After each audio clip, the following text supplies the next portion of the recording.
ফাৰ্মাচিষ্টে চলাইছে নিচাযুক্ত দ্ৰব্যৰ বেহা BIOৰ জালত ফাৰ্মাচিষ্ট সহ ব্যৱসায়ী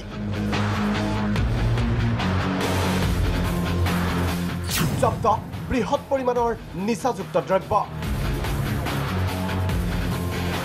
গুৱাহাটী মহানগৰীৰ পৰাই নিয়ন্ত্ৰণ হয় নিচাযুক্ত দ্ৰব্যৰ এখন ৰমৰমীয়া বজাৰ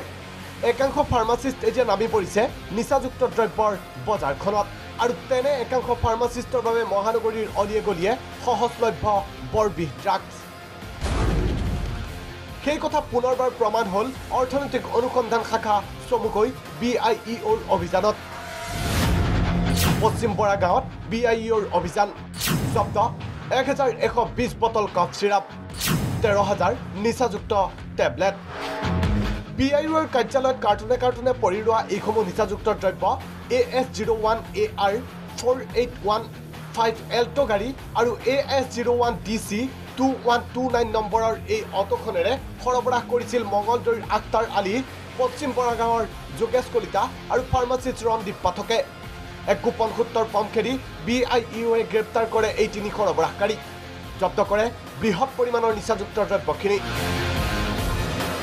তেওঁলোকৰ লগত এখন মাৰুতি এল্টো কাৰ সিজ কৰা হৈছে আৰু কাৰখনৰ মালিক হ'ল ধনঞ্জয় পাঠক আৰু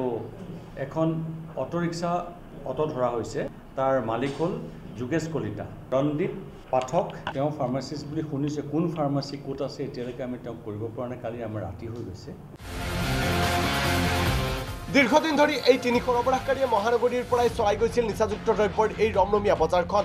কিন্তু প্ৰশ্ন হয় ক'ৰ পৰা কেনেদৰে আহে এনে নিচাযুক্ত দ্ৰব্য আৰু কোন কোন জড়িত এই নিষিদ্ধ ব্যৱসায়ত BIOৰ তদন্তত হয়তো পোহৰলৈ আহিব ইয়াৰ আঁৰৰ ব্যৱসায়ীসকল ভিডিঅ' জাৰ্নেলিষ্ট কংকন বৰদলৈৰ সহযোগত বিনয় কলিতা প্ৰাগ নিউজ